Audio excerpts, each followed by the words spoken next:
안녕하세요. 보타이맨입니다. 5월 22일 미국 소식을 전해드리겠습니다. 방송에 앞서 먼저 양해 구할 것은 캘리포니아 현지 시간 수요일 저녁에 방송하였던 것을 개인 사정으로 당분간 목요일 저녁으로 변경되었음을 공지해드립니다. 많은 양해 부탁드리겠습니다.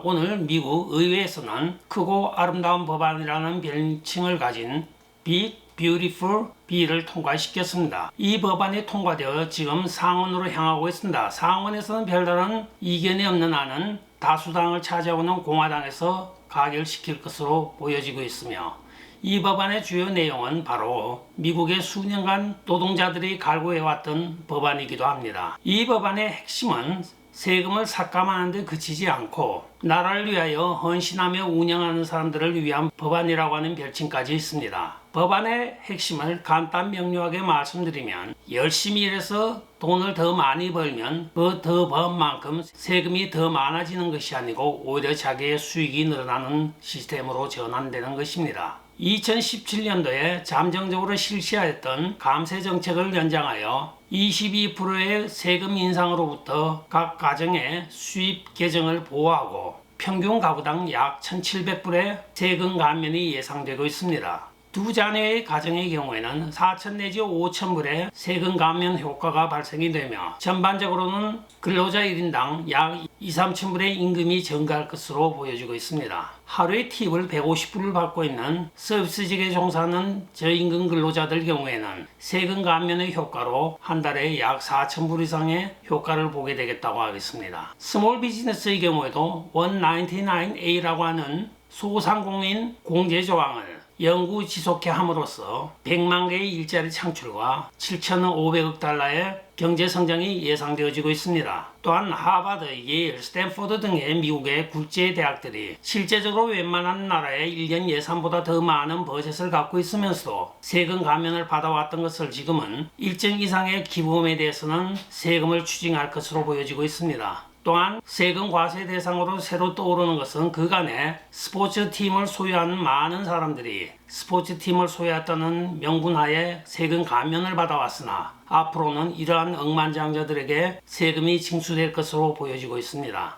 헤지펀드화가 되었던 비영리 재단법인에도 앞으로는 세금을 추징하게 됨으로써 미국 세금의 평준화와 또한 공평성을 가져오는 효과도 바라보고 있습니다.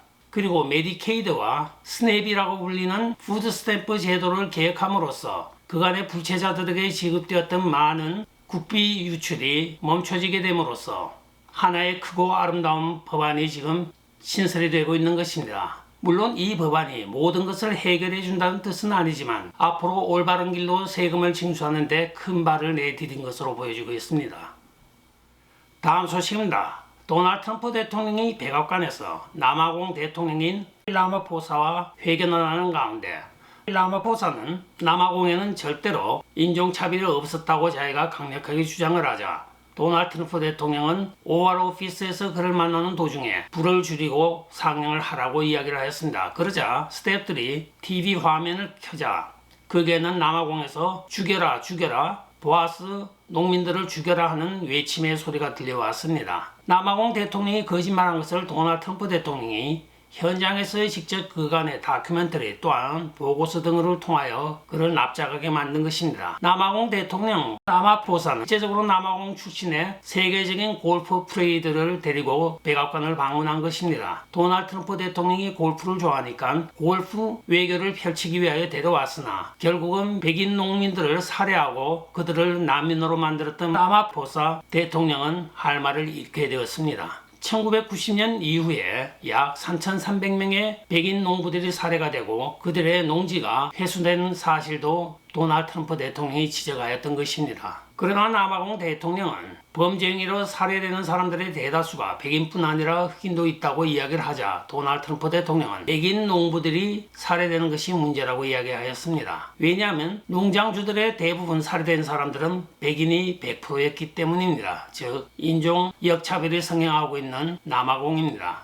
한편 미국의 민주당에서도 인종을 역차별하는 현상이 발생하고 있는 것입니다. 남아공 출신의 보아맨 농장주들의 미국 입국을 반대하고 있는 것이 민주당의 지금 현실입니다. 즉 흑인 난민은 받아들이되 백인 난민은 받아들이지 않는다는 흑백이 전도되는 현상을 우리는 지금 보고 있는 세상에 살고 있습니다.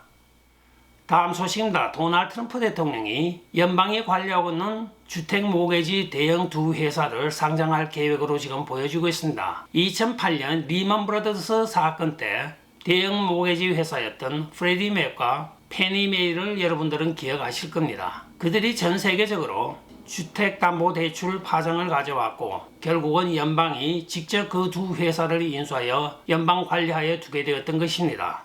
즉 전 세계적으로 서프라임 모게지 사건을 발생하였고 그리하여 수백 년을 이어왔던 미국의 찰스와 같은 대형 금융기관까지 문을 닫는 사태가 발생하였던 것입니다. 그러나 최근에 도널드 트럼프 대통령이 이 두 개의 회사를 상장하고자 하는 것은 그간에 이들이 모게지를 건전하게 사용하여 옴으로써 돈이 많이 쌓여있다고 합니다. 따라서 이것을 상장하여 일반 민영화를 시키는 것이 국익과 또한 시민들에게도 투자 기회를 더 제공하는 좋은 기회가 될 것이라고 하며 도널드 트럼프 대통령은 이 두 회사를 상장하는 데 대하여 재무부 장관과 상무장관 등에게 회합을 갖고 지금 논의 중인 것으로 알려지고 있습니다. 조만간 초대형의 두 개의 주택융자 회사가 상장이 되겠습니다. 다음 소식입니다. 조 바이든 전립선 말기 환자 사건이 지금 일파만파 번지고 있습니다. 첫째는 그가 그동안에 정규적이며 지속적으로 건강검진을 받아왔는데 어떻게 말기 전립선 암이 갑자기 도출하였냐 하는 것이 지금 의문의 중심에 서 있습니다. 한간에는 음모설로 이것은 고의적으로 어떤 목적을 가지고 조 바이든의 암 환자설을 만들어낸 것이라고 하는 것이 조 바이든의 측근들조차도 거기에 대하여 방점을 찍고 있습니다. 또한 질 바이든에 대해서는 많은 사람들이 실제로 전립선 암이 말기까지 왔다고 하면 노인 학대죄로 질 바이든을 고소해야 한다는 말까지 나오고 있습니다. 이래저래 은퇴해서까지 미국을 엉망진창으로 혼돈으로 빠뜨리고 있는 조 바이든 대통령과 그의 일가들입니다. 참 미국이 46대 대통령을 뽑지 않은 사람이 선출됨에 따라서 엉망진창으로 간 것도 사실인데 그 후유증이 아직도 남아있는 것 같습니다. 끝까지 시청해 주셔서 감사합니다. 지금까지 보타이맨이었습니다. 여러분 좋아요, 댓글, 구독, 알림 부탁드리고 안녕히 계십시오. 바이.